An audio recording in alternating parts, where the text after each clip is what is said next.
Bienvenidos a los de la casa, a los que nos visitan por primera vez, Shabbat Shalom, a los que nos ven por las redes sociales. Sean todos bienvenidos a EMC. Como acaba de decir el hermano, el pastor está de viaje para Orlando y me pidió a mí que lo cubriera el día de hoy. Y es una gran responsabilidad porque el mensaje no es para cualquier audiencia, sino que es un mensaje para el tesoro especial de Yahweh. Y es por esto que yo le pido al Eterno que el día de hoy nos vamos a hablar en el slide anterior a ese, nos vamos a adelantar la sorpresa. Y es por eso que yo le pido al Eterno que aquel me puso en este lugar me use para tocar el corazón de cada uno de ustedes y hacer aliyá. Repitan conmigo, aliyá. Aliyá es subir, ir a otro nivel. Por eso cuando se va a Israel se dice que se hace aliyá, porque se va a otro nivel espiritual.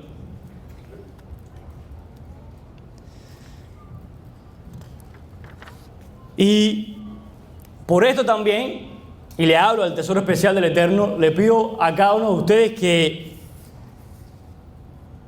comprueben todo lo que se va a decir aquí el día de hoy. Que no lo tomen como una verdad, sino que verdaderamente verifiquen cada cosa para que no se lleven un error o algo equivocado de la palabra, porque por eso se ha ido dejando de donde veníamos atrás, dejando el error para ir a otro nivel, para hacer eso mismo, aliyá. Entonces por eso vamos a orar.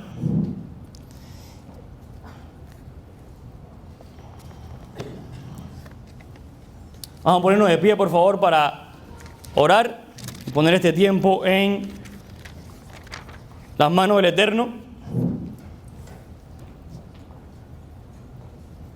Baruch et Yahweh Hameborach, Baruch Yahweh Hameborach Leolam Baet, Baruch Ata Yahweh Eloheinu Melech Haolam Asher Bahar Banu Makol Ha'amim Benatan Lanu et Torato, Baruch Ata Yahweh Noten HaTorah.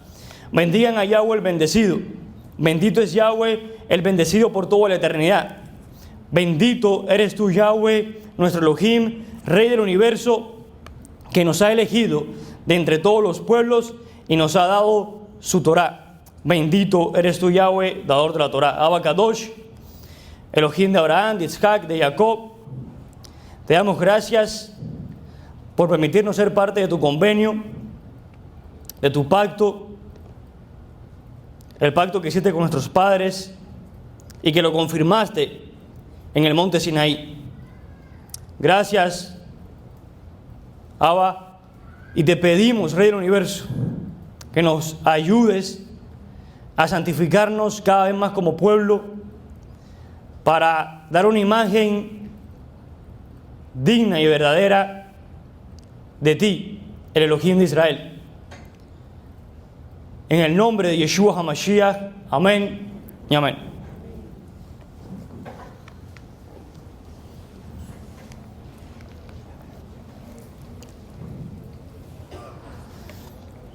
Como saben, esta semana estamos estudiando la Parashat Tetzaveh, que nos sigue hablando del Mishkan, de la casa del Eterno. Son las últimas dos Parashot que hemos estado leyendo. Parashat Terumah, la Parashat de la semana pasada, y esta semana Parashat Tetzaveh, que significa ordenar. Cuando Dios le dio la orden a Moisés de ordenar a los hijos de Aarón. En la parashá pasada vimos la construcción del Aarón Habrit, del arca de la alianza. Vimos también la construcción de el Shulchan Lejen Hapanim, la mesa de los panes de la presencia. También se construyó la menorá, las paredes del templo, las telas y el misbea Hanehoshet, o sea, el misbea de cobre, el altar de cobre que estaba en el patio del templo. Esta semana comienza a hablar acerca del aceite de la menorá que tenía que usar el sacerdote para prender la menorá, y era un aceite especial. En la mañana el pastor Ferley Jaque, en la primera leyada, estuvo hablando acerca de ese aceite. También vemos las vestimentas sacerdotales, unas ropas específicas, con detalles específicos que los sacerdotes debían usar para poder trabajar en el templo. ¿Okay? Y por último vemos la construcción del Misbea Haketoret, o sea, el altar de inciensos. Es lo último que se menciona que se construye en la parashá. Vamos a ir al siguiente slide, por favor. Entonces, ¿cuál era la ubicación de este altar del Misbea Haketoret? Vamos a ir a Éxodo, capítulo 26, la parashá pasada. Éxodo capítulo 26, versículo 35, donde dice: y colocarás la mesa, hablando de la mesa de los panes, colocarás la mesa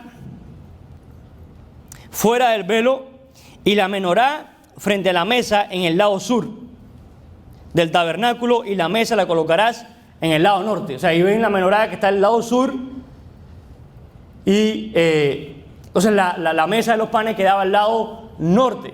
O sea, uno se paraba y tenía, mirando de frente hacia donde estaba el arca de la alianza, a mano derecha te quedaba la mesa de los panes y a mano izquierda te quedaba la menorá. Ahora, para la ubicación del altar, que está en Génesis 36, en la parashá de esta semana, Génesis 36, perdón, Éxodo 36,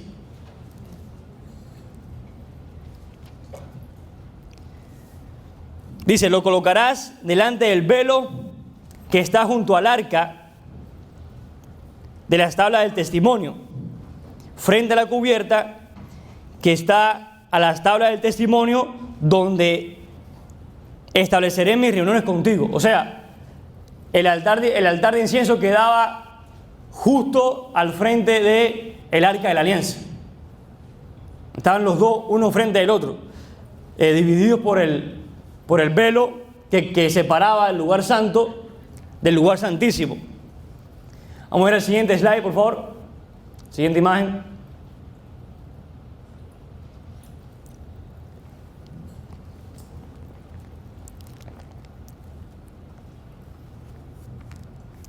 Ahora, en el libro de Apocalipsis,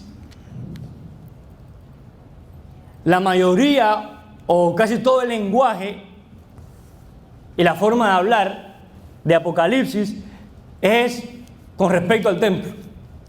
O sea, para poder entender bien lo que se habla en Apocalipsis, es necesario un conocimiento del templo, del Mikdash, de la casa, para poder comprender bien entonces lo que está diciendo Apocalipsis. Miren lo que dice Apocalipsis 8. Vamos a ir a Apocalipsis capítulo 8, versículos 1 al 5.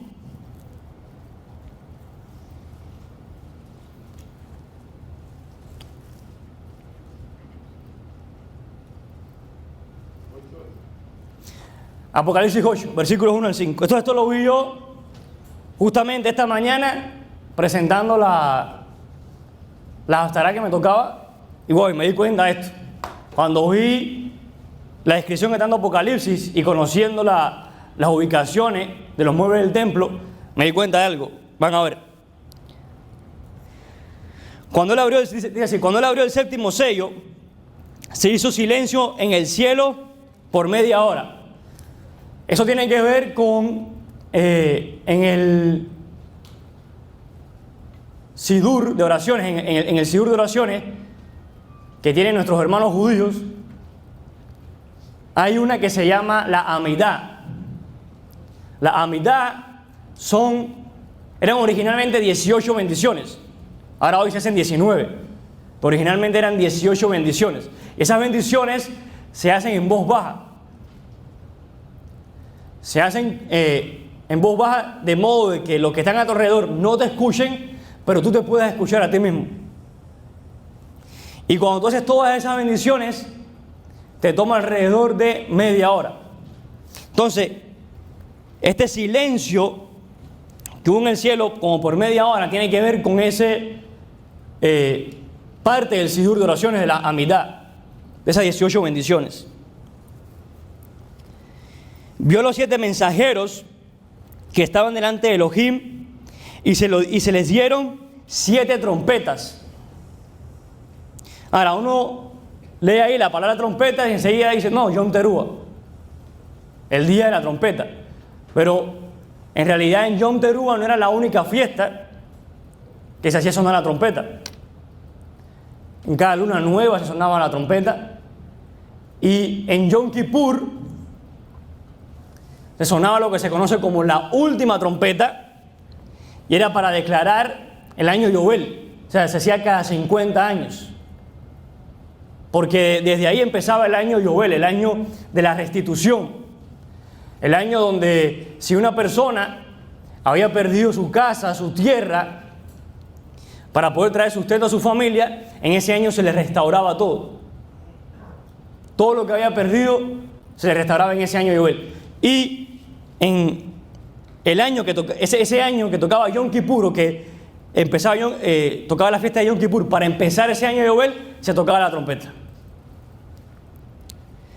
Sigue diciendo. Y otro mensajero vino y se puso de pie ante el altar. Pero ahora hay 2 altares. Está el altar de los sacrificios afuera y el altar de incienso dentro del lugar santo. Tenía un incensario. O sea, ya sabemos de cuál altar está hablando. El altar de los inciensos. De oro. Y se le dio mucho incienso para que lo añadiera a las oraciones de todos los santos sobre el altar de oro. El altar de afuera era un altar de bronce. Por eso se llama Mizbeach Hanehoshet, porque era un altar de bronce. El altar de adentro, el de incienso, era un altar de oro, que estaba delante del trono. ¿Dónde dice que estaba? Y cuando leemos la ubicación del Mizbeach, de ese altar, en Éxodo, ¿delante de qué dice que estaba? Del Arca de la Alianza. O sea, el Arca de la Alianza es el trono de Dios.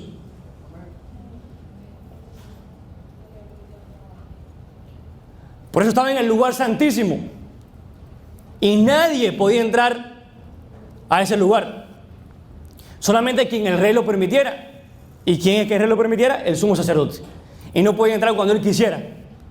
Solamente podía entrar una vez en el año, en Yom Kippur, para hacer expiación por todo Israel.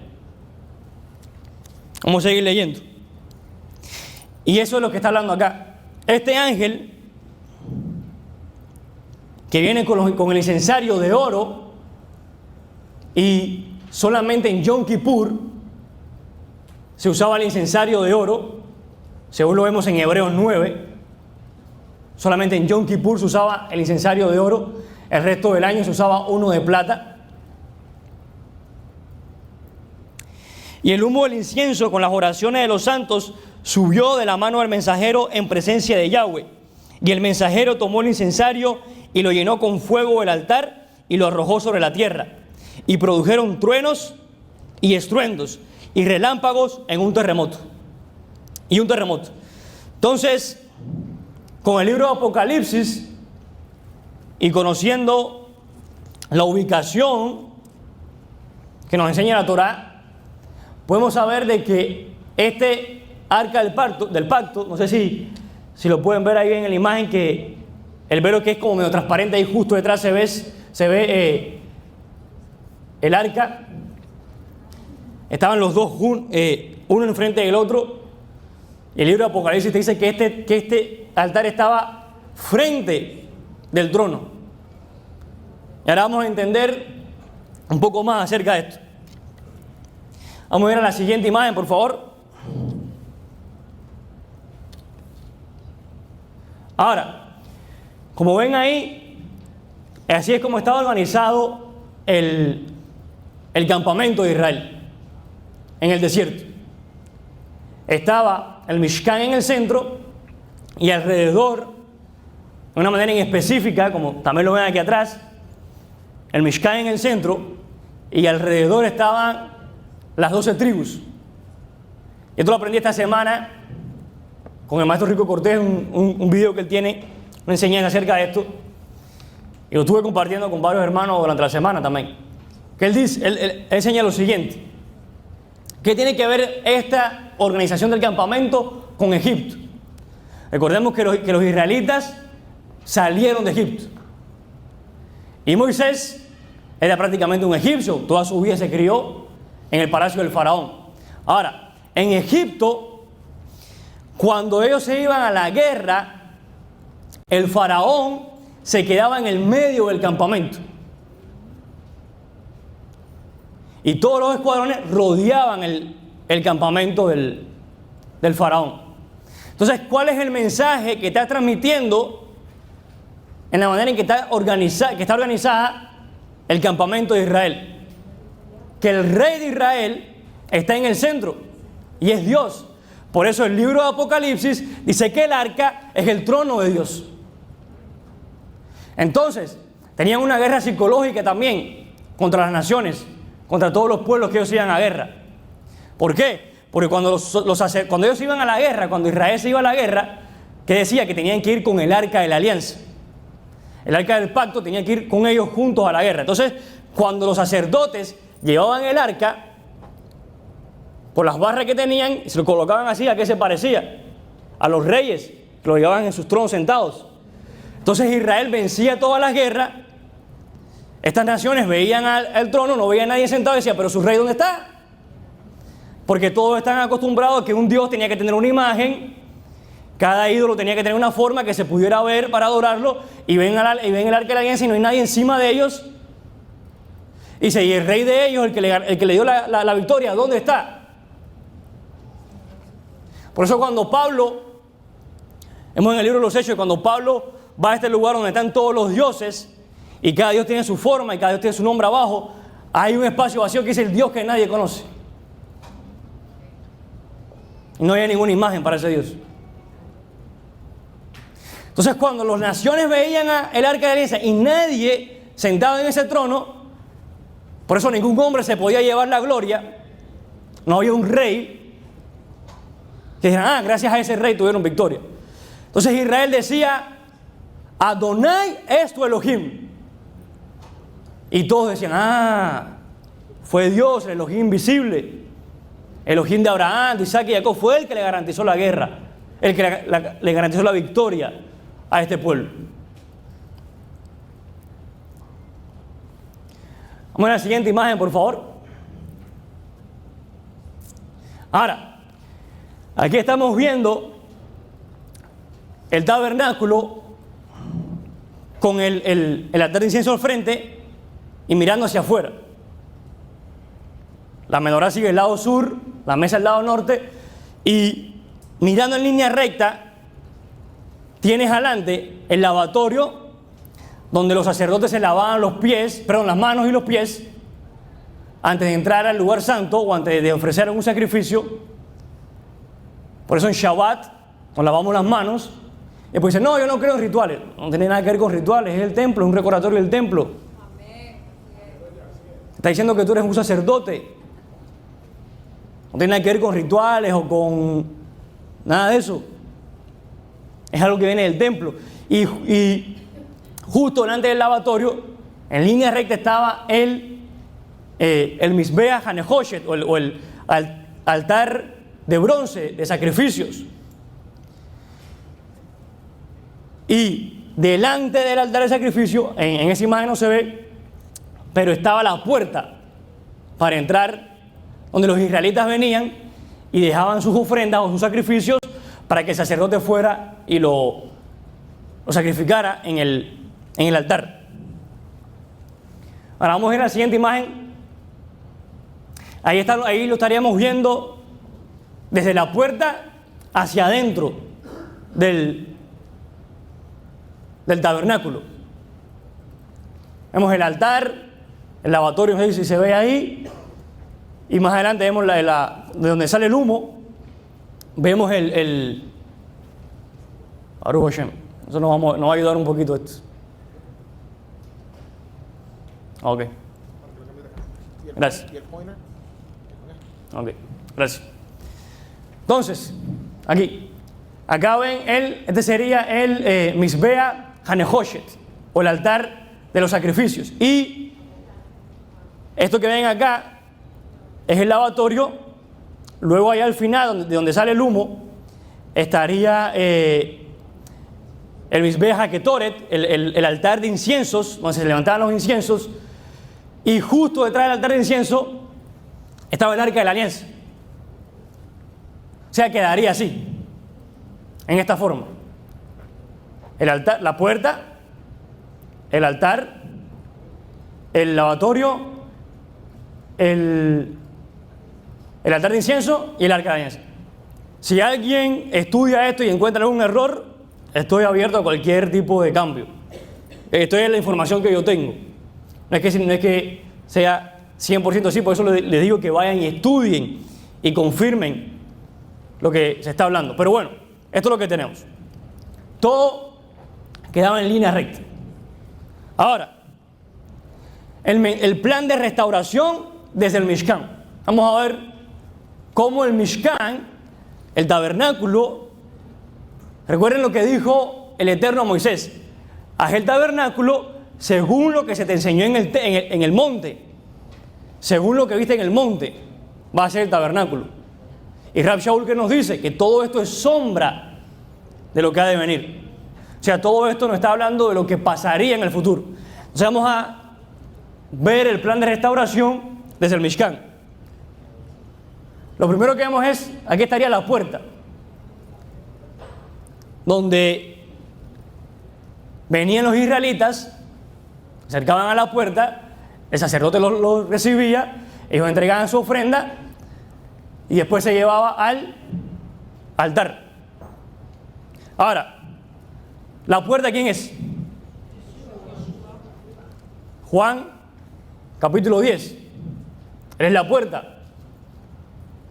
Es la puerta por la cual entramos, y cualquiera que entre y no sea por la puerta es llamado ¿qué?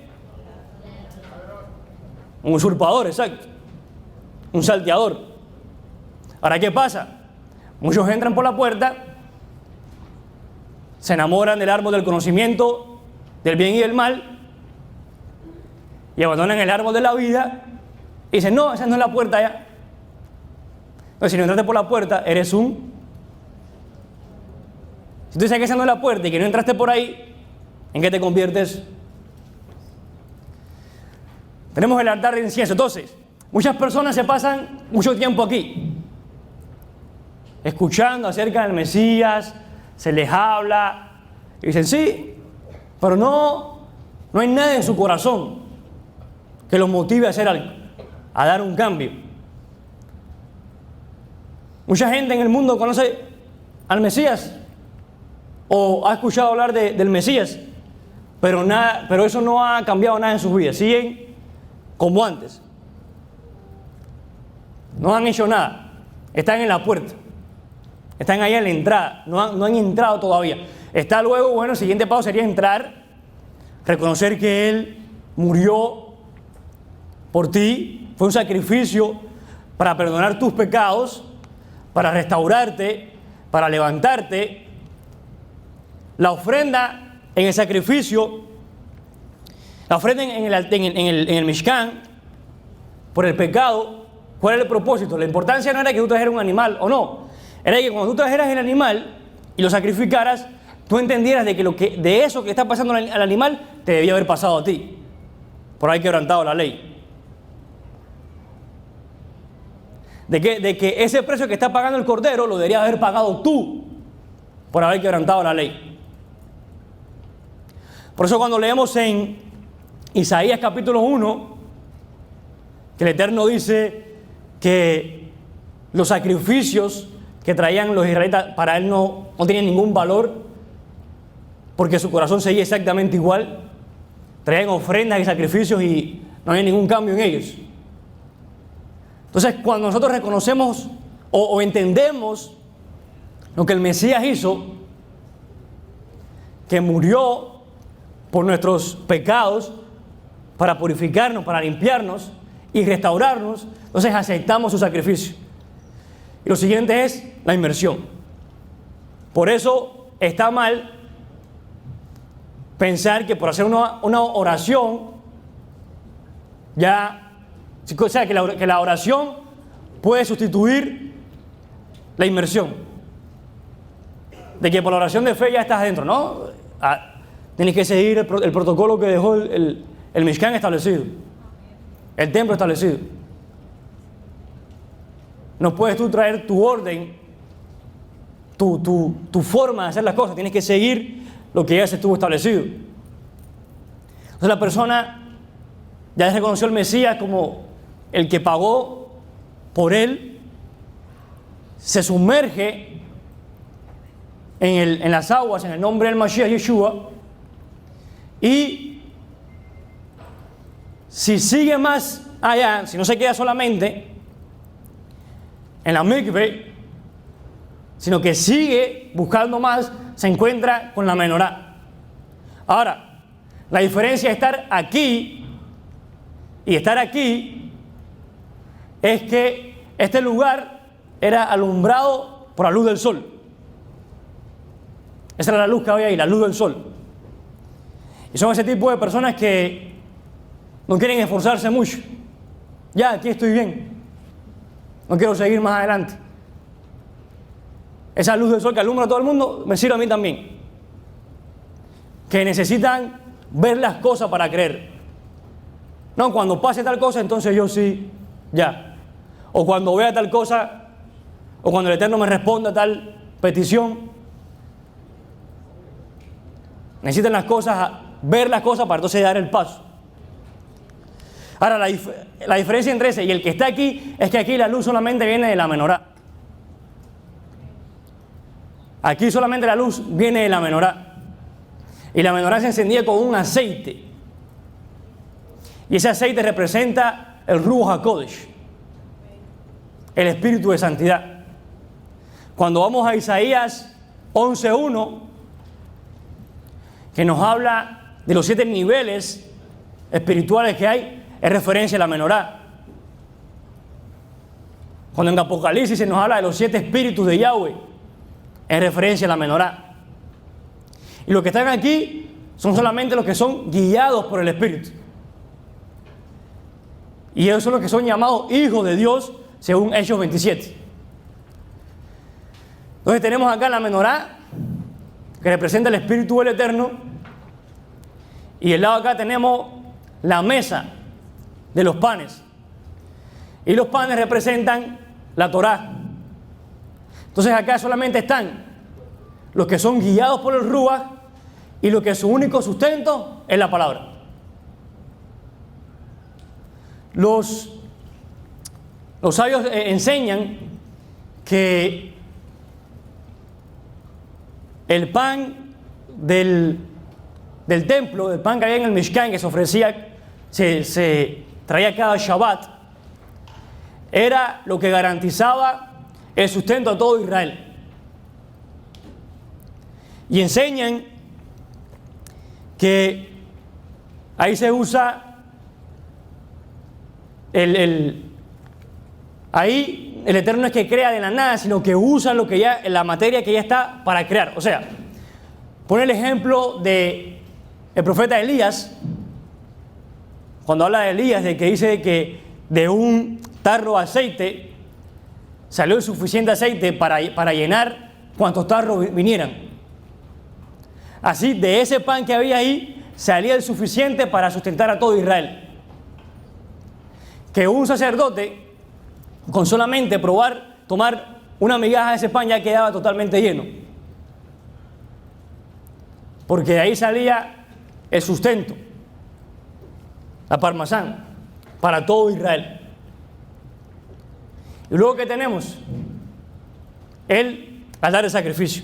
Ahora, los sabios preguntan por qué este altar se deja hasta el final de la construcción del Mishkan. En la parashá pasada se habló de lo que del arca de la alianza, de todo lo que estaba construido en el lugar santo y del altar de cobre. Entonces ellos preguntan, si se habló de todo lo que había en el lugar santo y el altar de incienso forma parte del lugar santo, ¿por qué no se mencionó aquí también? O al final de la parashá, cuando se habló de la construcción del altar de cobre, ¿por qué no se habló ahí también? Entonces ellos enseñan de que el altar de incienso no tenía nada que ver con el resto del inmobiliario del templo. No tenía la misma función que el arca, ni la misma función que la menorá, ni que la mesa, ni que el altar de cobre. Tenía una función diferente. El Mizbeach HaNehoshet tenía el propósito de traer la Shejiná a través de los korbanot. O sea, el altar de sacrificios, el propósito de ese altar era traer la presencia de Dios a través de los sacrificios y la ofrenda que se traían. Esa era la función, según lo vemos en Levíticos 9, 6 al 7, donde dice, vamos a leerlo rápido ahí, Levíticos 9,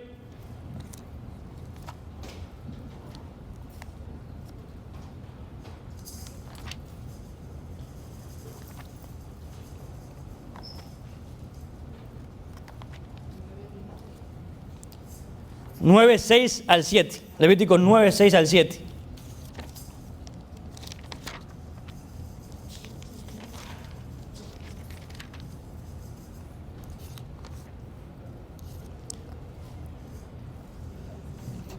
Dice, y dijo Moshe, esto es lo que ha ordenado Yahweh que hagan, y entonces aparecerá ante ustedes la gloria de Yahweh. Y dijo Moshe a Aarón, acércate al altar y realiza el servicio de tu ofrenda por pecado y tu ofrenda de elevación, y logra expiación en aras de ti y en aras del pueblo, y lleva a cabo el servicio de la ofrenda del pueblo y logra expiación para ellos como ha ordenado Yahweh. O sea, el propósito del altar de sacrificio era traer la kabot, la gloria, la presencia del Eterno a ese lugar. Y el propósito, el Mizbeach HaKetoret tenía la misión de cuidar al pueblo de no ser consumidos por la santidad de Yahweh que habitaba en el templo.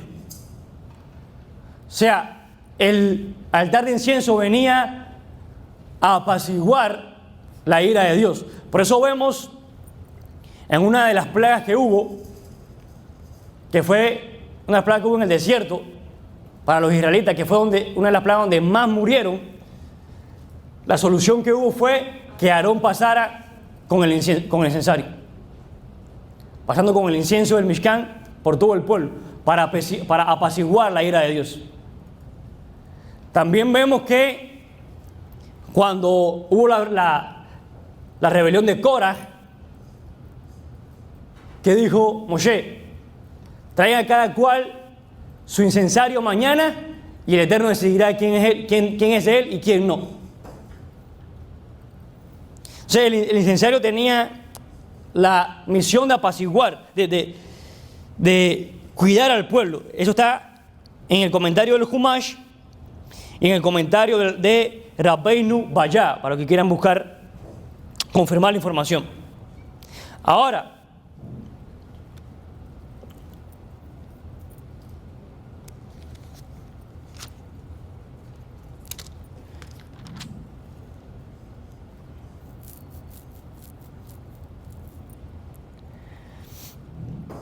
en el capítulo 30, el versículo 7 dice, de Éxodo, estamos en Éxodo, la parashá: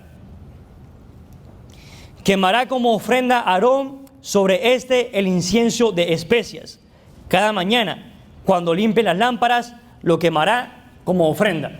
O sea, que al mismo tiempo, o en el mismo turno de servicio, en el templo, cuando Aarón encendía las lámparas, era cuando también traía el incienso sobre el altar.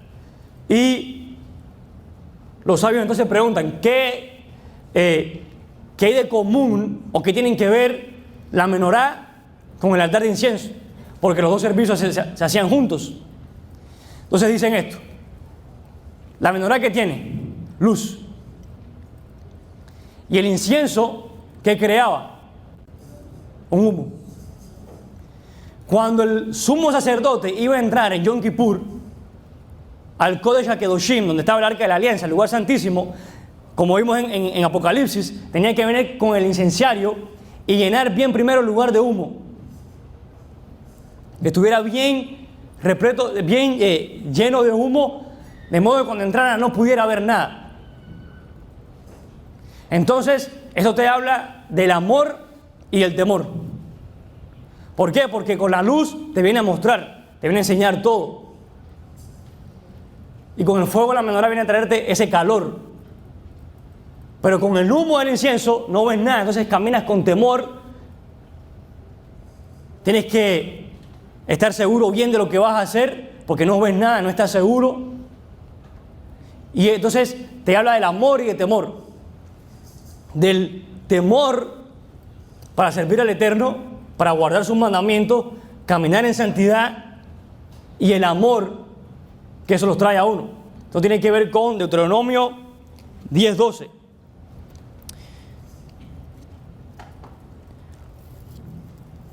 Ahora, el altar y el monte Sinaí, ¿qué tienen que ver uno con el otro? El altar y el monte Sinaí. En Éxodo 36, cuando habla de dónde va a colocar el altar, dice: lo colocarás donde yo me encontraré contigo. Y en Éxodo 19:9 dice: en la nube de donde hablo contigo. O sea que los dos tienen esa conexión ahí. El valor numérico de la palabra Sinaí, sabemos que en hebreo cada palabra tiene un valor numérico, porque no existen números, sino que las letras son los números. Y cuando tú escribes Sinaí, Samech, Yod, Nun, Yod, te da el valor numérico de 130. Y cuando tú coges en hebreo, obviamente, todos los versículos que hablan de la construcción y los detalles del altar de bronce son 130 palabras en total.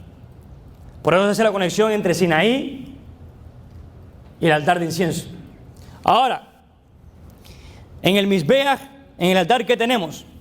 Tenemos el altar, tenemos aquí el altar, aquí arriba donde había un fuego, que encima de ese fuego se ponía el incienso, y ese incienso era lo que formaba el humo que subía como olor grato.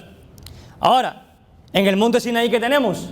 La montaña donde había fuego y estaba la nube. O sea, vemos ahí un patrón entre Sinaí y el altar de incienso. Por eso también se dice que el altar de incienso representaba el monte Sinaí.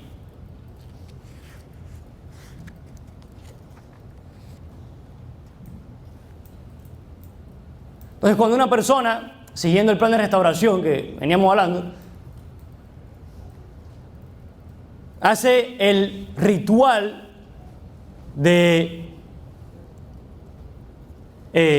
cambio de estatus con el tevilá, porque eso es lo que hacía el tevilá, te cambiaba tu estatus de impuro a puro. Por eso vemos que cuando se estaba en presencia de un cadáver, Se estaban 7 días de impureza, al tercer día había que hacer tevilá y al séptimo día había que hacer tevilá.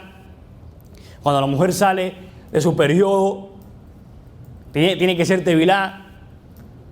Siempre que se caían en impureza, se tenía que hacer tevilá para limpiarse. Los leprosos cuando se curaban tenían que hacer tevilá, porque te cambia de estatus de impureza a pureza. Entonces, cuando a través de ese ritual somos injertados, como dice Romanos 11, somos nuevamente reinjertados al olivo natural que es Israel, y decides caminar bajo las leyes de Israel y aceptar el pacto de Israel que se recibió en el monte Sinaí, entonces tú empiezas a hacer ese aroma fragante delante del Eterno.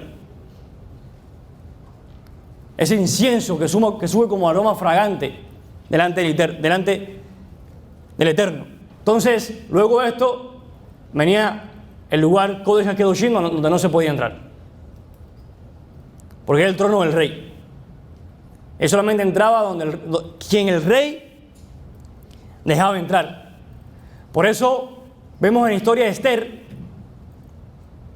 que cuando ella se quiso presentar así por su propia iniciativa delante del rey, pidió que todo el pueblo estuviera ayunando, intercediendo por ella para que el rey no la fuera a matar, porque nadie podía presentarse delante del rey así por su iniciativa, por su cuenta.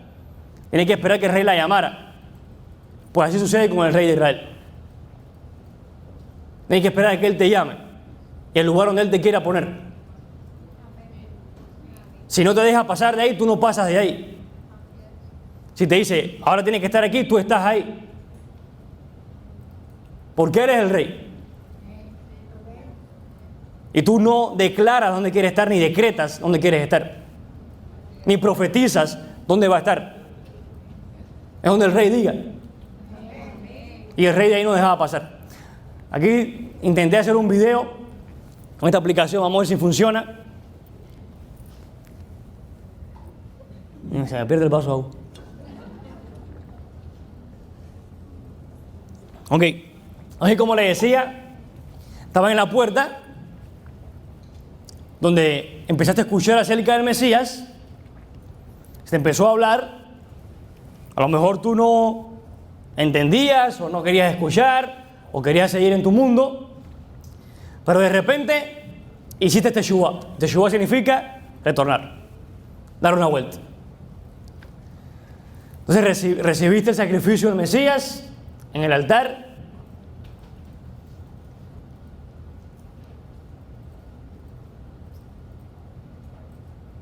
Y después de esto, entonces, vienes a hacer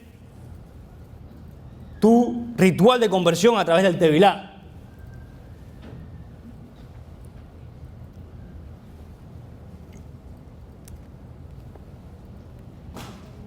Ahora, aquí estás caminando en dirección norte. Perdón, en dirección oeste. Porque la mesa estaba al lado norte, la menorá al lado sur, el arca en el norte y la puerta al lado oeste. Ahora, ¿por qué estaba organizado así? Las naciones, ¿a quiénes servían? Al sol. Adoraban al sol. ¿Y el sol por dónde sale? ¿Dónde nace el sol? En el este. Entonces, el tabernáculo de Israel tiene que ser diferente. Tu Dios no está al este, no es el sol, está al oeste. Por eso los israelitas llegaban y el arca le quedaba hacia el lado oeste, mirando al Eterno. Entonces, ¿por qué cuando cantamos el Shema miramos al este, hacia la idolatría, hacia donde está el sol? Porque Israel es el centro de la tierra. Entonces, desde acá, desde este continente, hay que mirar hacia el este. Pero si estás en África, no vas a mirar hacia el este, vas a mirar hacia el norte. Si estás en Asia, tampoco vas a mirar hacia el este, hacia el oeste. Sí, depende en qué lado estés, el punto es mirar a Israel. Porque Israel es el centro de la tierra para nosotros. Jerusalén es el centro de Israel. El monte del templo es el centro de Jerusalén. Y el lugar santísimo es el centro del monte. Es como una onda expansiva. De donde comienza es donde más fuerte es. Entonces, como diciendo, quedaba al lado oeste. Entonces, cuando una persona pecaba contra Dios y se alejaba de Dios, salía mirando hacia el este. Por eso cuando una persona va, el que tenga el privilegio de ir al cotel, al muro de los lamentos, se va a dar cuenta que cuando el judío termina de orar, no le da la espalda enseguida y se va, sino que algunos dan 2 o 3 pasos para mantener la reverencia y el honor, y después que se voltea y se va.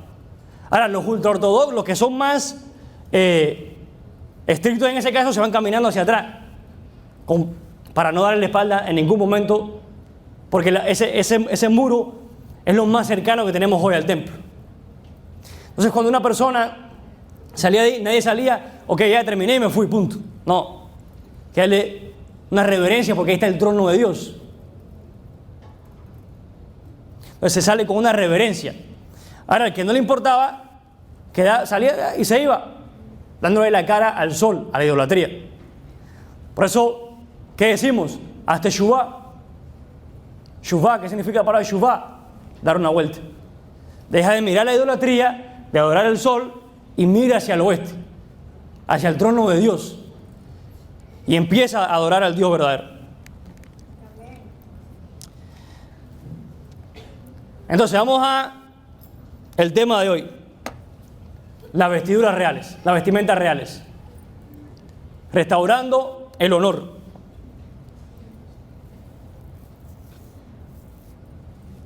Este es el tema que quiero que hablemos el día de hoy, que toquemos de la parashá el día de hoy. Todo eso es introducción. No, hay unos detalles buenos que nos enseñan más acerca del templo y nos enseñan cómo acercarnos a nuestro rey. Amén. ¿Cuándo tuvieron la oportunidad de leer las Haftará esta semana? Las Haftará. Entonces sabemos que la parashá es la porción de la Torá, y esa porción de la Torá queda completa con la porción de los profetas, que se le llama las Haftará, es la conclusión. Y nosotros, los que creemos en el Mashiach, le adicionamos los escritos apostólicos, el Brit Hadashah. Entonces, ¿cuándo tuvieron la oportunidad de leer las Haftará esta semana? La Haftará comienza en capítulo 43. ¿Ok? Y vamos a leerla. Vamos a leer el principio de esta Haftará en el capítulo 43 de Ezequiel, versículos 10 al 12. Y dice así: Tú, hijo de hombre, dile a la casa de Israel. ¿Quiénes son casa de Israel? Entonces esta palabra es para la casa de Israel. Sobre el templo, que se avergüencen de sus pecados y midan su diseño, y estén avergonzados de lo que hicieron, de la forma del templo y su diseño. No, esta versión no ayuda mucho. Vamos a leerla de acá, que era donde yo tenía preparado, porque esta versión un poco complicada. 43, versículo 10 al 12 dice: Y tú, hijo de hombre, declara a la casa de Israel lo concerniente al templo, y que tomen nota de las dimensiones y de su plano, para que se avergüencen de sus pecados, y si los han insultado por causa de todo lo que han hecho, hazles entender los detalles del templo, su disposición, sus salidas, sus entradas y todos sus detalles.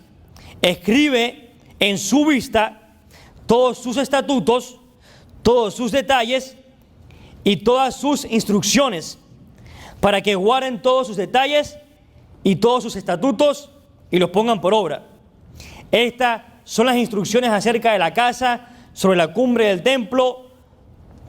Todo el área alrededor será sagradísima. Mira, estas son las instrucciones acerca de la casa. Entonces, el conocer los detalles del templo, ¿a qué nos debe traer a nosotros? A vergüenza. A vergüenza. Declara a la casa de Israel lo concerniente al templo y que tomen las dimensiones de su plano para que se avergüencen de sus pecados. O sea, al conocer los detalles del templo nos debe traer a nosotros vergüenza. ¿Por qué? Porque no hemos honrado al rey correctamente. La palabra aquí para plano, la palabra hebrea es taknit. Taknit, con el Strong 8508, para que lo quieran buscar. Y también significa patrón. Seguir un patrón. Ahora, hay muchos patrones en la palabra. Hay muchos patrones. Por ejemplo, las aguas. Hay un patrón en las aguas. ¿Qué tiene que ver el principio donde dice que había agua y que había desorden? ¿Qué tiene que ver con el diluvio? ¿Qué tiene que ver con Israel pasando entre el mar? ¿Qué tiene que ver con el Mesías caminando encima de las aguas? ¿Y qué tiene que ver con el Tevilá?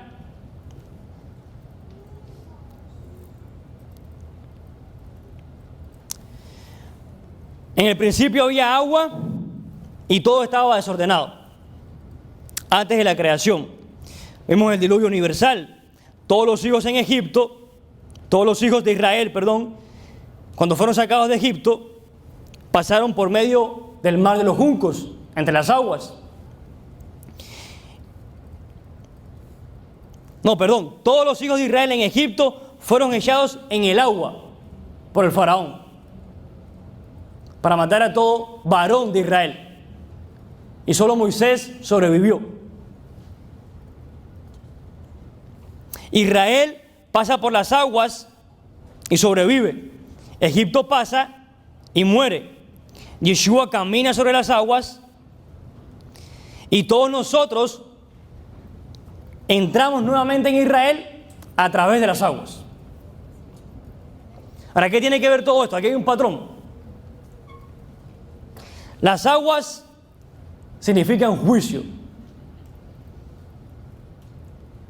En la época de Noé, toda la tierra fue juzgada con el agua y nadie sobrevivió, porque fueron hallados culpables. Solamente Noah y su familia, quien dice que eran perfectos delante de Dios. Los hijos de Israel, los varones israelitas que nacían, eran echados a las aguas y solamente Moisés sobrevivió. Pero el hecho de que Moisés sobreviviera representaba a todo Israel. Hay un midrash que dice que en una noche una mujer dio a luz a 600,000 niños en una sola noche. Dio a luz a 600,000 niños. Y le preguntaron, ¿pero qué mujer fue esa? Dice la mamá de Moisés, que cuando dio luz a Moisés representaba a todo Israel que lo iba a liberar de Egipto. Entonces, cuando solamente Moisés es quien sobrevive en las aguas, representa que todo Israel fue hallado inocente. Ahora, Israel pasa por las aguas y sobrevive, se la halló como inocente. Egipto pasa y no sobrevive. ¿Por qué? Porque fue hallado culpable. No pasó el juicio de las aguas. Yeshua camina sobre las aguas. ¿Qué significa? Que Él es el juez. Él es el juez. Y en Juan capítulo 3 dice que ese juez no nos vino a juzgar, sino que vino a traer una indulgencia, a justificarnos. a librarnos del castigo que debería venir. Y nosotros, ¿por qué hacemos tevilá? Nos sumergimos todo el cuerpo y salimos, queriendo decir que fuimos inocentes, fuimos justificados, pasamos el juicio. Ahora, otro patrón que vemos, la casa. La primera casa fue el jardín, donde Dios y Adán, que representa a toda la humanidad, convivían juntos. La segunda casa fue el Mishkan, que se construyó en el desierto. Después tenemos el Beit HaMikdash, el templo. Y la cuarta y última casa, ¿quién es? Nosotros. Por eso es importante conocer acerca del templo, porque si nosotros ahora somos el templo, y no es individualmente, o sea, no es que tú eres un templo, tú eres otro templo, no. El cuerpo, el pueblo entero es el templo. Es el templo. No es de una manera individual, sino colectiva. Porque el templo, ¿qué era? Un lugar kadosh, un lugar sagrado. Y eso lo estamos hablando ahora en la clase de las 6. En ninguna parte de la Torá, a ningún hombre individualmente se le llama santo. A ninguno. En la Torá, ni Abraham, cuando se usa la palabra kadosh, no es ni para Abraham, ni para Isaac, ni para Jacob, es para el Shabbat, que dice que es kadosh. Entonces, una persona no es kadosh individualmente, sino que el pueblo es quien se santifica. Entonces el pueblo es el que es el Mishkan. Y este es un patrón de casa, de mishpajá, de familia. Y hoy vamos a ver otro patrón, y es las vestimentas.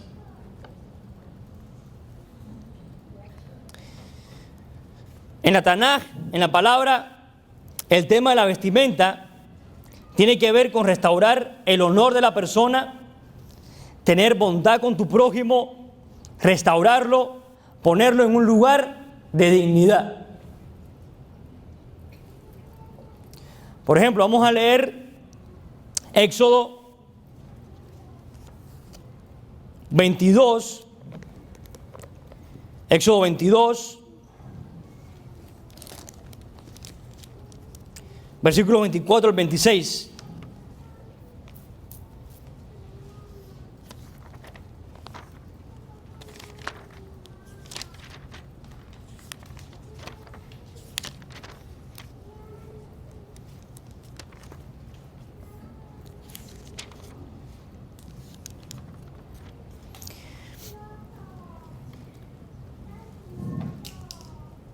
Vamos a leer desde el versículo 25 y 26, donde dice: si tomas como prenda la vestimenta de tu prójimo, hasta la puesta del sol se la devolverás, porque es su única vestimenta, es la prenda de vestir para su piel, con que se acostará, y sucederá que si clama ante mí, escucharé, pues compasivo soy yo. O sea, la vestimenta tenía que ver con tener compasión de tu prójimo. Era un acto de misericordia.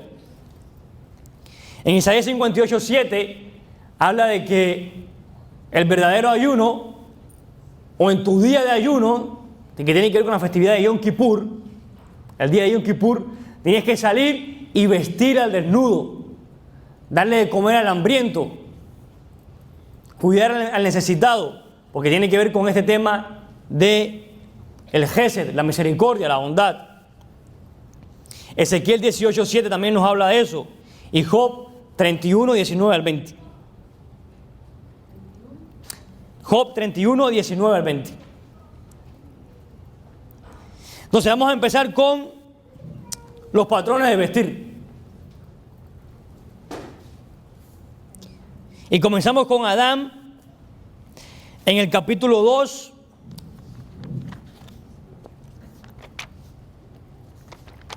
De Génesis, versículos 24 al 25.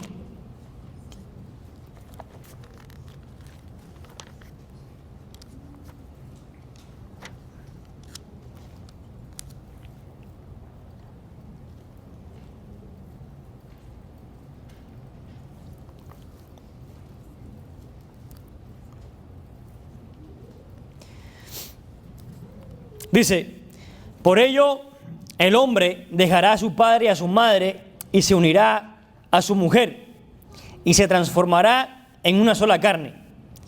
Ambos estaban desnudos, el hombre y su mujer, y no sentían vergüenza. Para los dos estaban desnudos y ninguno de los dos sentía vergüenza. Dicen que los dos eran como una sola carne. Como una sola carne.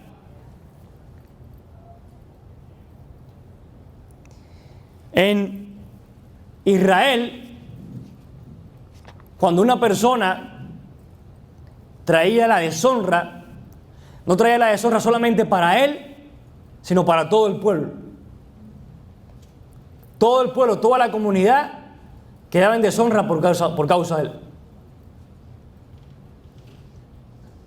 Y así cuando alguien traía honra, todos levantaban la honra, la dignidad por causa de esa persona, porque todos eran como una sola carne.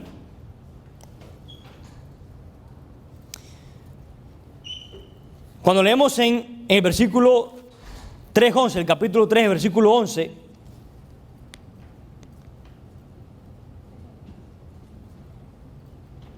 dice: oí tu voz en el jardín y tuve miedo, pues estoy desnudo, por lo que me oculté. Y Dios le dijo: ¿quién te dijo que estás desnudo? ¿Acaso has comido del fruto del cual te ordené que no comieras? O sea, el pecado de Adán y Eva que trajo vergüenza.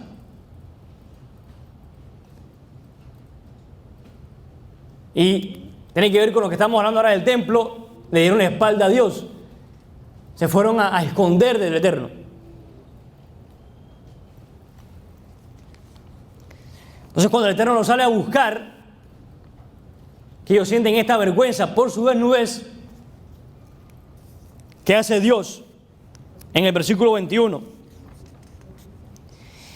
Y Yahweh Dios les hizo a Adán y a su mujer túnicas de piel y los vistió. O sea, ¿qué hizo con Adán y su mujer? Le levantó su honor, para que no sintieran más vergüenza. Los vistió. Cambió su honra, su vergüenza, y los vistió para restaurarlos. Con Yosef, su padre le da túnica de colores, y así él queda con mayor honra que el resto de sus hermanos, con mayor autoridad.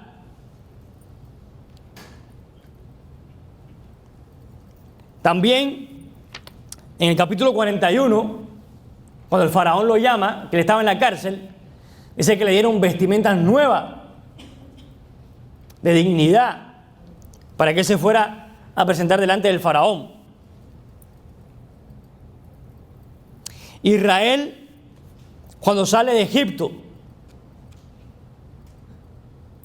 en Israel, cuando viaja a Egipto como esclavo, estaba en deshonra, según se lo había profetizado Dios a Abraham en Génesis capítulo 15, versículo 13. ¿Y cómo estuvo Israel en el desierto? Vimos anteriormente. Como un campamento. Cuando Bilam vio a Israel, ¿qué dijo? Cuán hermosas son tus tiendas, oh Jacob, tus habitaciones, oh Israel. Como arroyos están extendidas, como huertos junto al río, como aloes plantados por Yahweh, como cedros junto a las aguas. De sus manos destilarán aguas, y su descendencia será en muchas aguas. Enaltecerá su rey más que Agag, y su reino será engrandecido.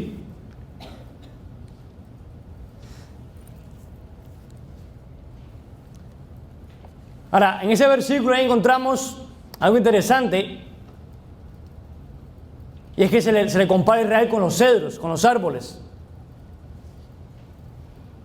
En el templo no estaba permitido que hubieran árboles, porque eso se usaba en templos paganos para adorar a otros dioses.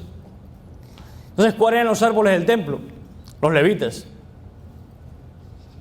Porque el hombre en la Torá, en varias ocasiones comparado con un árbol. Ahora, todos los reyes tenían sus jardines, los jardines reales. Y cuando otro rey de otra nación conquistaba a la nación de ese rey, tomaba un árbol de su jardín y lo plantaba en su jardín como un trofeo. Ahora, cuando Yeshua venga, tomará todos estos árboles y lo plantará en su jardín real, como trofeo de que él venció.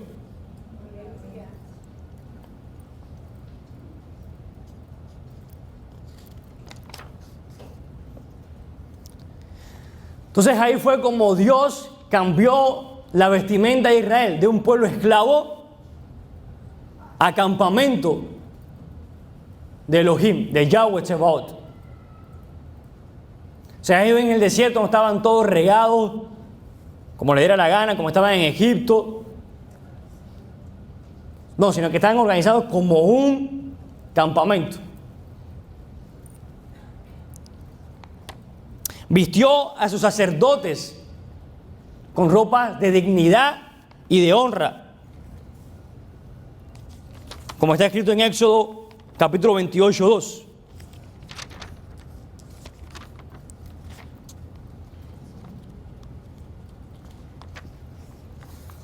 Decía en Éxodo capítulo 28, versículo 2.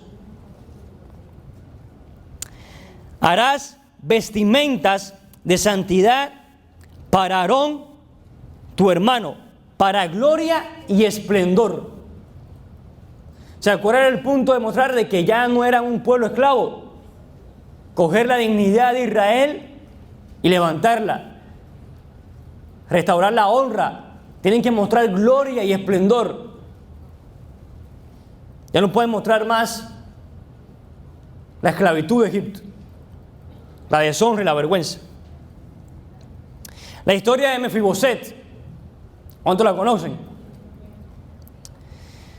El nombre de Mefiboset, con el Strong 4648, significa el que hace desaparecer la vergüenza.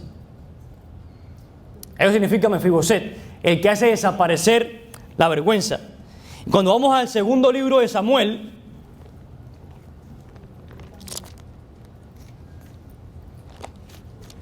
segundo libro de Samuel, en el capítulo 9,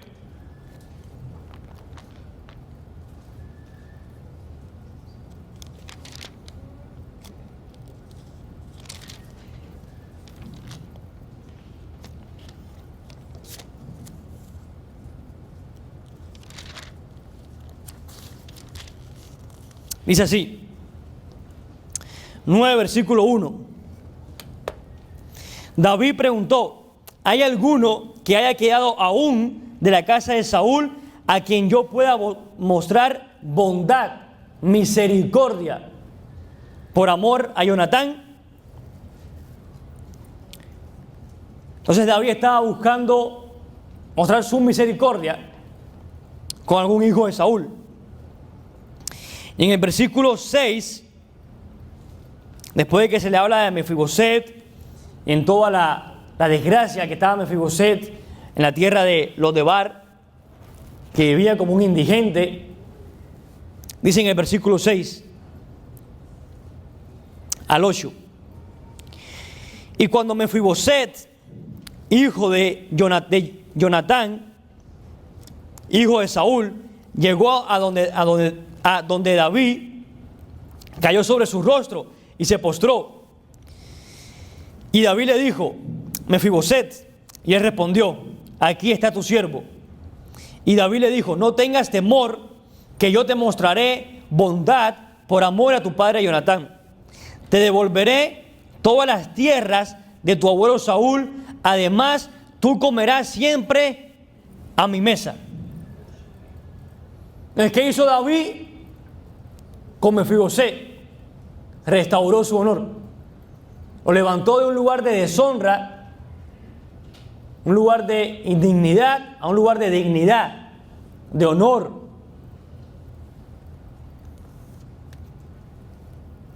Y en el versículo 8 dice: él se postró otra vez y preguntó: ¿quién es tu servidor para que usted le muestre favor a un perro muerto como yo? O sea, ya pueden ver en el lugar que estaba Mefiboset. Y el rey David dice: ahora tú vas a comer en la mesa del rey. ¿Saben ustedes que cada viernes comemos en la mesa del rey?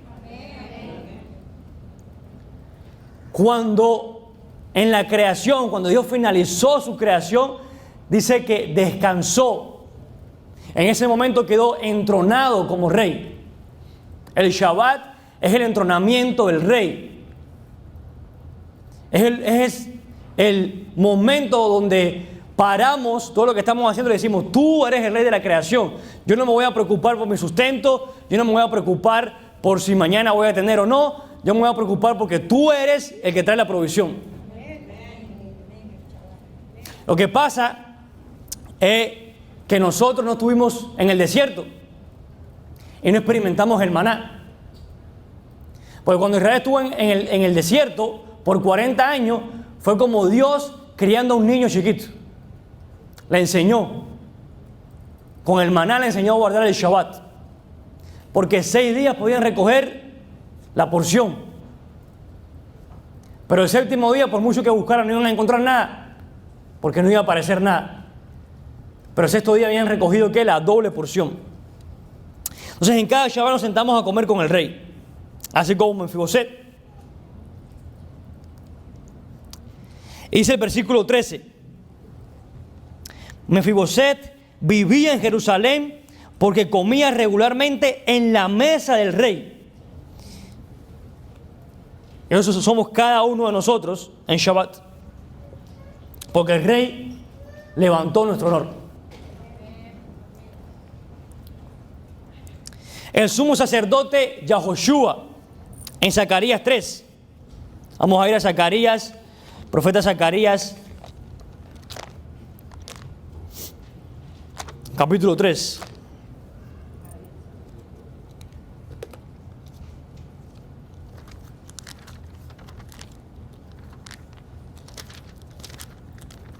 Aquí está, Zacarías, capítulo 3, versículo 1 al 3. Dice: me mostró además a Yahoshua, el sumo sacerdote, de pie delante del mensajero de Yahweh, y el acusador estaba a su derecha para acusarlo. Pero el mensajero de Yahweh le dijo al acusador: Yahweh te reprenda, acusador. Yahweh, que ha escogido a Jerusalén, te reprenda, porque este es un tizón arrebatado del fuego. Ahora bien, Yahoshua estaba vestido con una ropa sucia que se puso delante del mensajero. Entonces vemos a Yahoshua, el sumo sacerdote, vestido con ropas de deshonra, sucias. Dice así en el versículo 4 al 5. Este habló y le dijo a sus asistentes: quítenle la ropa sucia. Y le dijo: mira, he quitado de ti tu culpa y te vestirán con vestiduras sacerdotales. Entonces dio la orden que le pongan una diadema pura en la cabeza, y le pusieron una diadema pura en la cabeza y lo vistieron con vestiduras sacerdotales mientras el mensajero de Yahweh estaba presente. Sabemos nuevamente, se le quitan las vestimentas de deshonra, de vergüenza, y se le ponen ahora nuevas ropas. una vestimenta sacerdotal para servir al rey.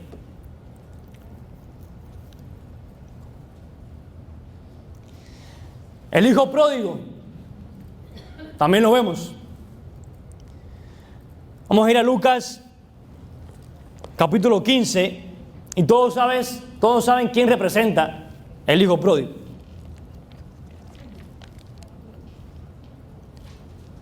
Ya sabemos que no representa ni al borracho, ni al drogadicto, ni al que lo estafaron, ni nada de eso. Representa a nosotros, la casa de Israel, a Efraín, que fue restaurado. Estamos en Lucas 15, 18 al 24. Ya estaba llegando Apocalipsis ya.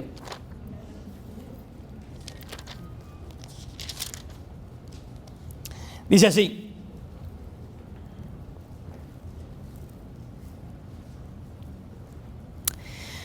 me levantaré, esto lo está diciendo el hijo pródigo, el que se había ido.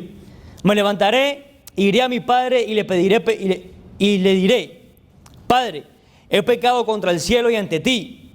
Ya no soy digno de que me consideres hijo tuyo.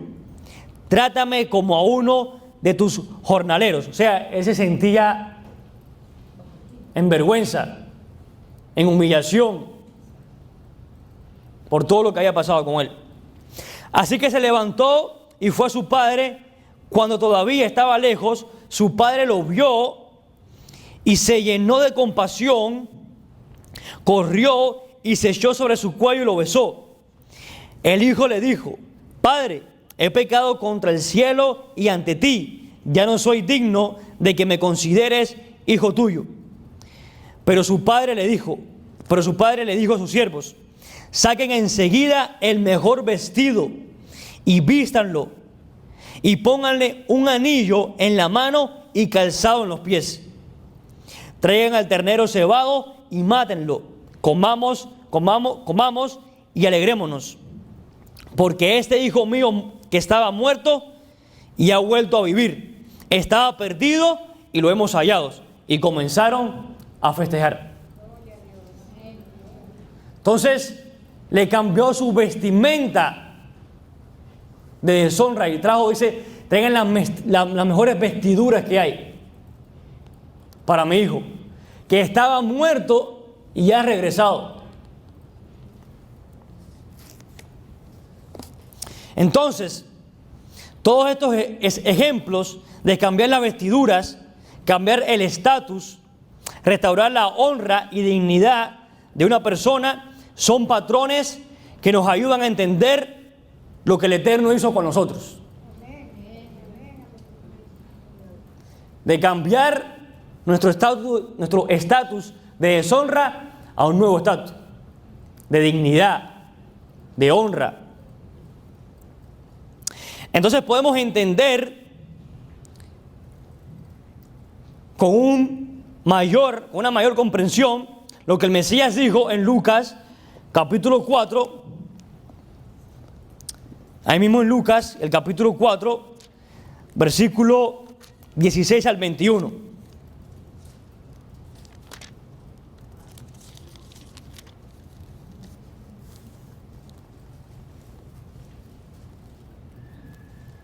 Fue a Nazaret, donde se había criado, y conforme a su costumbre, el día de Shabbat, entró en la sinagoga y se levantó a leer.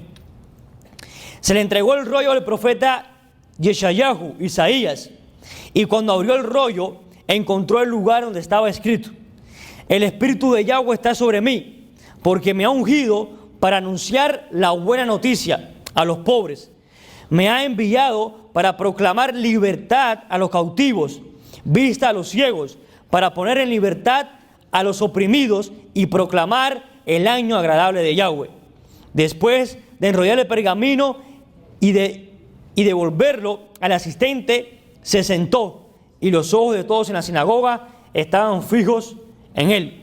Entonces comenzó a decirles: hoy se ha cumplido esta escritura en sus oídos. Entonces imagínense a todo un pueblo que está bajo la opresión de una nación extranjera que pone un yugo sobre ellos, los oprime, los tiene en humillación. Y un rabino judío dice de que él vino a traer la restauración, de que él vino a cambiar las cosas. Ahora, todos en aquel momento pensaban de que él iba a sacar a los romanos y él iba a establecer el reinado del Mesías. Pero él no estaba hablando de ellos. Él estaba hablando de ese que estaba comiendo la comida de los cerdos, que necesitaba salir de ese estado de vergüenza y que fueran puestos ahora vestimentas de honra.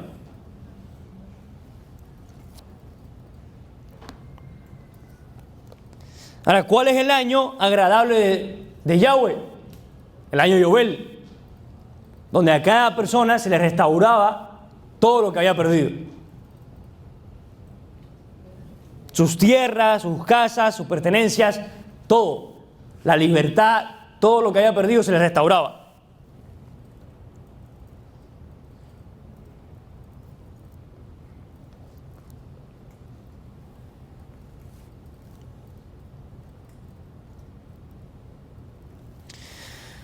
Mira, vemos en la Escritura varios ejemplos de que rasgan sus vestiduras. Y esto de rasgar las vestiduras era para traer deshonra, humillación y dolor. Lo vemos con el ejemplo de el tío de Esther, Mordejai, en el capítulo 4 del libro de Esther, que rasgó sus vestiduras y se humilló. Ahora, para el sumo sacerdote y para los sacerdotes del templo estaba prohibido rasgar sus vestiduras. ¿Por qué? Porque ellos no podían dar esa imagen de humillación y de dolor. Ellos tenían que estar, como vimos, mostrar gloria y esplendor. Porque eso es lo que viene a traer el Eterno. El Eterno no viene a traer humillación, ni dolor, no, Él viene a traer gloria y esplendor.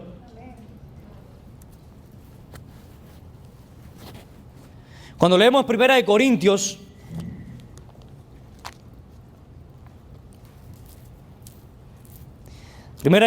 capítulo 15,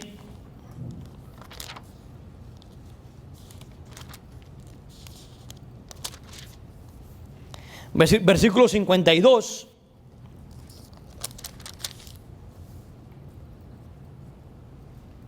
dice: en un instante, en un abrir y cerrar de ojos, a la trompeta final, porque sonará la trompeta y los muertos resucitarán sin corrupción y nosotros seremos transformados. O sea, que está hablando de que esta vestimenta que nos recuerda la deshonra, que nos recuerda la corrupción, la humillación, la vergüenza de Adán, será cambiada cuando el Mesías regrese.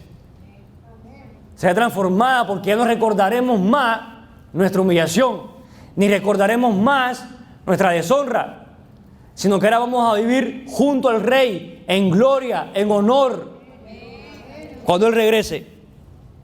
También en Apocalipsis, capítulo 19,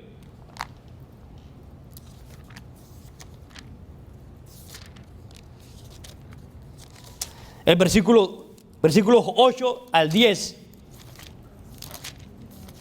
Apocalipsis 19, versículos 8 al 10. Dice: y a ella, hablando de Israel, y a ella se le ha concedido que se vista de lino fino, resplandeciente y limpio, porque el lino fino representan los actos justos de los santos. El mensajero me dijo: escribe, felices los invitados a la cena de las bodas del Cordero. Me dijo además: estas son las palabras verdaderas de Elohim. Y me postré ante sus pies para rendirle homenaje, pero él me dijo: mira, no lo hagas. Yo soy consiervo tuyo y de tus hermanos, que tienen el testimonio de Yahoshua. Rinde homenaje a Yahweh, pues el testimonio de Yahoshua es el espíritu de la profecía. Sabemos cómo a Israel se le fueron dadas unas vestimentas de lino, unas vestimentas de dignidad, de honra.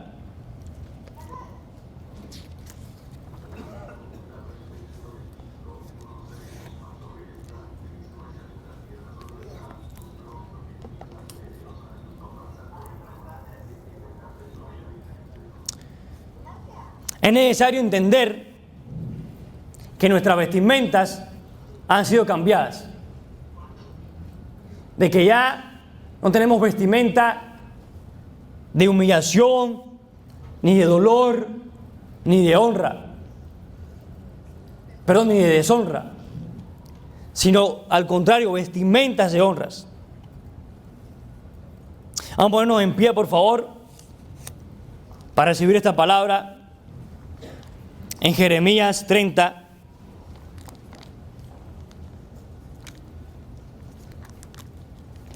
capítulos 14 al 19.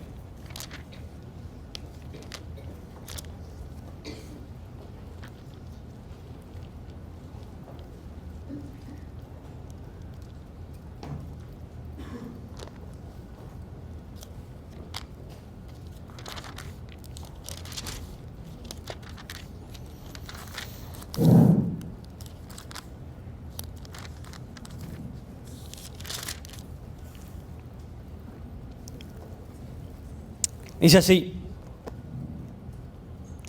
todos tus amantes se han olvidado de ti y no te buscan, porque te he golpeado como golpea el enemigo, con su castigo cruel, por ser tan grande tu maldad y tan numerosos tus pecados.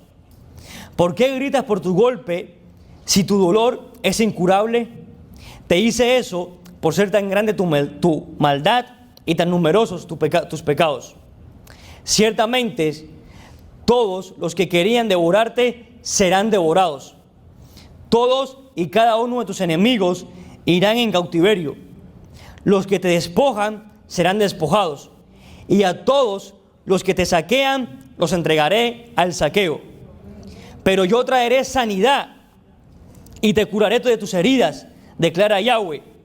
Aunque te han llamado desdeñada, es esa Sión a quien nadie busca. Así ha dicho Yahweh: yo restauraré la suerte de las carpas de Jacob y tendré compasión de sus moradas. La ciudad será reedificada sobre sus ruinas y el palacio en su propio lugar. Acciones de gracia saldrán de ellos y voz de bailarines. Los multiplicaré y no serán pocos. Los honraré y no serán humillados. Amén. Vamos a poner la canción, por favor.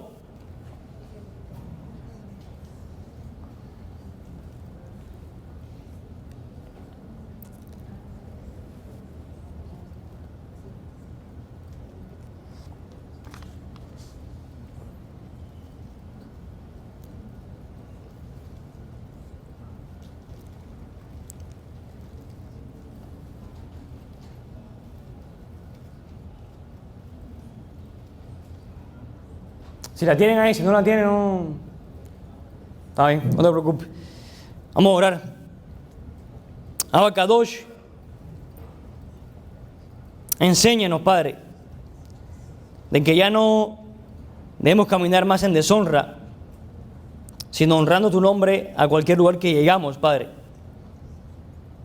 Con nuestras acciones, con nuestras palabras y con todo lo que somos, Abba Kadosh. Que tu nombre sea honrado y no avergonzado a través de nosotros. Porque tú nos has levantado, nos has restaurado y has quitado de nosotros la humillación. Por favor, Abba Kadosh, sigue restaurando tu pueblo, a los que aún siguen perdidos, sin conocer tus pactos, tu convenio. Tráelos a tu Torah, para que reciban la restauración completa, Abba Kadosh, y sean vestidos de vestimentas de honra, como tú lo has prometido en tu palabra. Te lo pedimos en el mérito y en el nombre del Adón, Yeshua HaMashiach. Amén y amén. Baruch Hashem.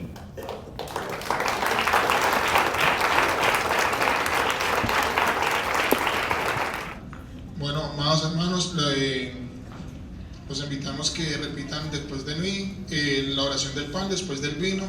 Todos los que están en internet también, por favor. Comenzamos en hebreo, por favor. Todos después de mí. Baruch atah Adonai, Eloheinu melech haolam, hamotzi lehem min haaretz. Bendito eres tú, eterno Elohim nuestro, Rey del universo, que estás el pan de la tierra. Amén. Y bendito seas, Padre, por el pan de vida que descendió del cielo a dar vida eterna a los hombres por Yeshua, nuestro Mesías. Amén. Levantamos la copa y todos después de mí, por favor. Baruch atah Adonai, Eloheinu melech haolam, Borei pri hagafem. Bendito eres tú, eterno Elohim nuestro, Rey del universo, creador del fruto de la vida. Amén. Y bendito seas, Padre, por la sangre de Yeshua, nuestro Mesías, por quien somos partícipes del nuevo pacto. Amén. Y todos decimos Lehaim. Lehaim. La vida.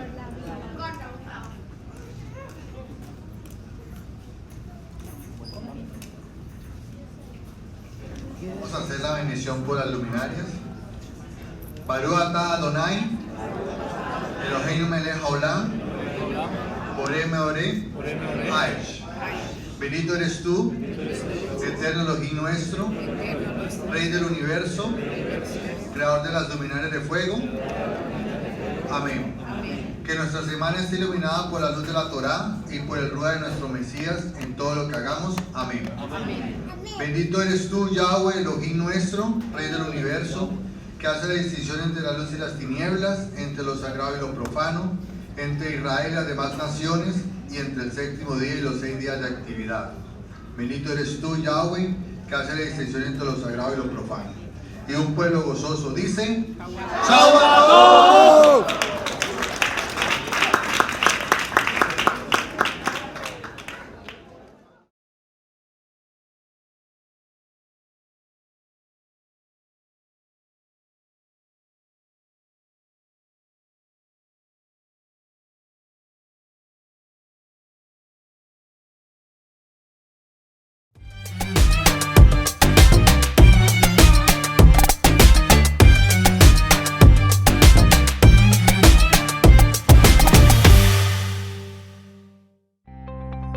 Shalom Alejem a todos los hermanos que nos siguen a través de las redes.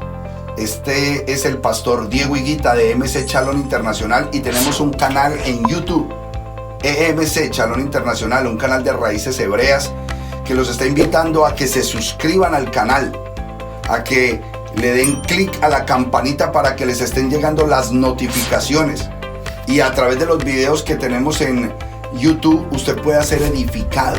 Pero ¿por qué la invitación a que te suscribas? Porque estaremos sorteando un hermoso shofar completamente kosher, traído desde Israel.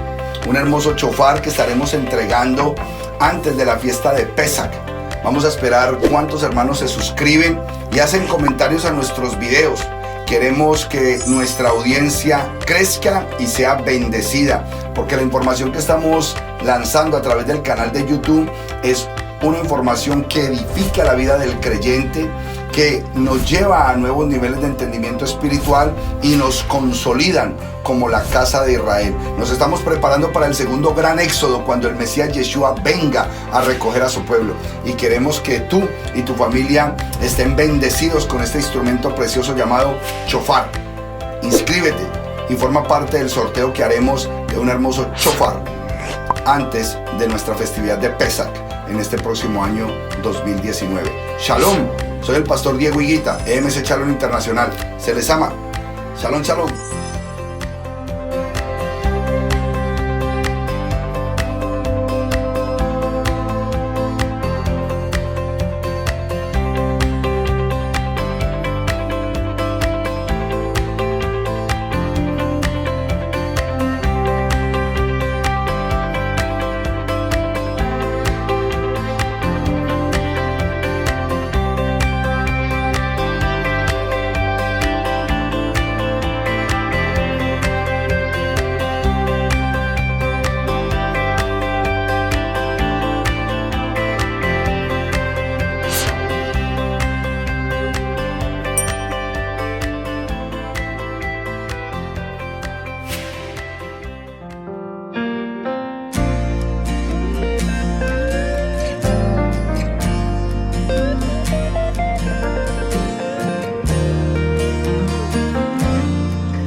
dando gloria por siempre a Él.